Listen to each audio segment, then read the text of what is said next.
Police brass say the cops can't win the war on drugs, but just the same, the men of the Oakland Police Department Special Duty Unit 2 are risking their lives every night of the week chasing dope dealers.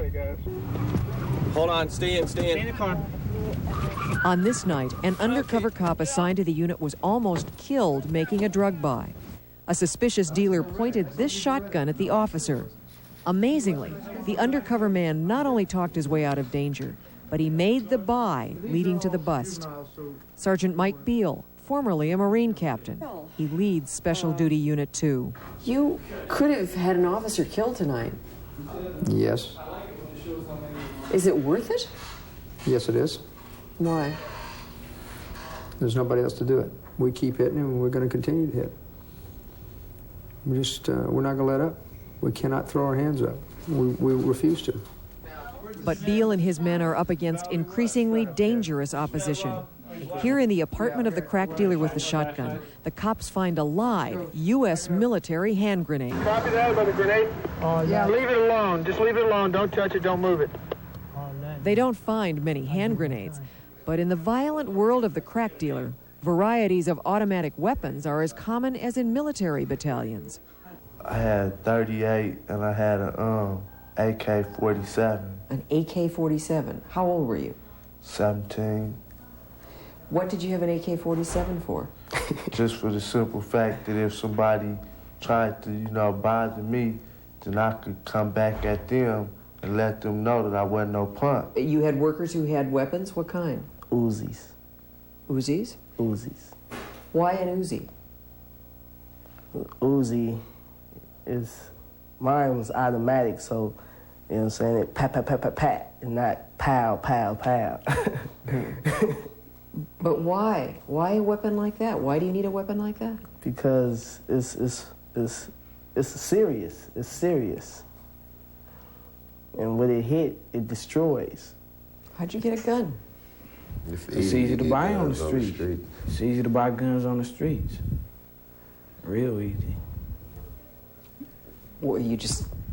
People just walk up and ask you, do you need a gun?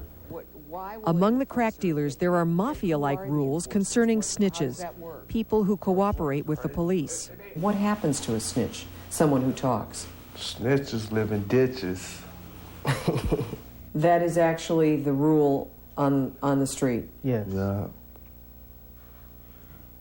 How do you know that? I seen it happen to people.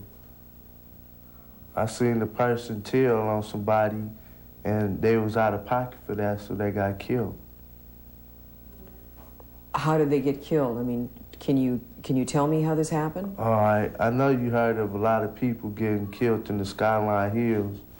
They'll like set up a deal with them, then have them meet them at a certain place, and then they'll take them for a ride, and before you know it, they just get their brains blew out.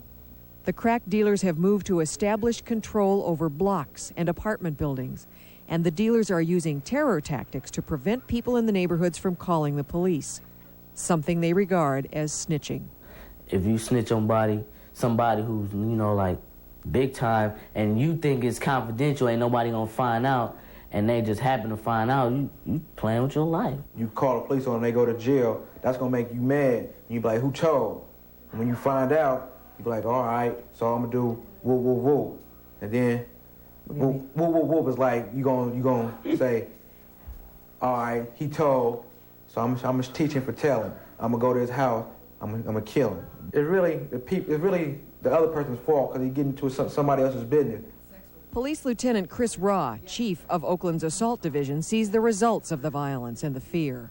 I think the most frustrating part is that we can't get people to cooperate with the investigations. And these are people that have been paralyzed, people that have lost half their face. They just don't want to cooperate. We can't get the witnesses to come forward because they're afraid. They've seen the type of retaliation. They're afraid of the retaliation. But he was out there too. The cops these days talk less about controlling the drug business and more about trying to win back neighborhoods taken over by the drug dealers. A problem. There aren't enough police to follow up after the buy and bust teams make their sweeps. If they move on to another area and there's no follow-up, that particular neighborhood has not necessarily been reclaimed. because the drug dealers move right back in because they know that the term that you used, the shock troops, have moved on to another location. If you want to reclaim that area back, it has to be followed up by other units from the department and other community organizations. It takes a great deal of courage to be a member of an anti-drug community organization, especially with TV cameras present. But members of the Oakland community organizations are desperate. 3:30 in the afternoon, there's a guy selling cocaine. 3:30 in the afternoon, you know, on my front porch. He doesn't know me from Adam. He doesn't know who could come out of that house. I confronted him, which was a mistake. Like, the police told me, you never do that. But I was so angry, and that's why I'm here tonight. Because I said, that's it. My son is 14 years old. He's not going to live like this. I'm not going to live like this anymore. Even with help from citizens, says Chief Hart, it can be all but impossible to dig out entrenched crack dealers. I had a woman write to me the other day, a good example. She said, I don't understand what's going on because I've done what you asked me to do. I notified the police department that there was a problem 2 houses away from mine, and they were dealing crack there. And the police department has been out there 3 times now, and you've arrested 20 or 30 people. I saw them being loaded in the wagon, and I saw them carrying out the guns they had in the house, and I saw them with all the dope that they had. But it's still here. Now what are you going to do? And you want to say, I don't know. Because the fact of the matter is, that woman's answer is in her question, in a sense. You know, she did what she should have done. We have done, thus far, what we can do. It hasn't solved the problem. Our solution, or our continuing response, is to keep working on that house and houses like it every place and corners every place. But the bottom line, people just need to, we all need to come to grips with the reality that this is not a problem the criminal justice system is capable of solving. We began this report by comparing the war on crack to Vietnam. There is at least one major difference. No one involved with the war on drugs is talking about light at the end of the tunnel.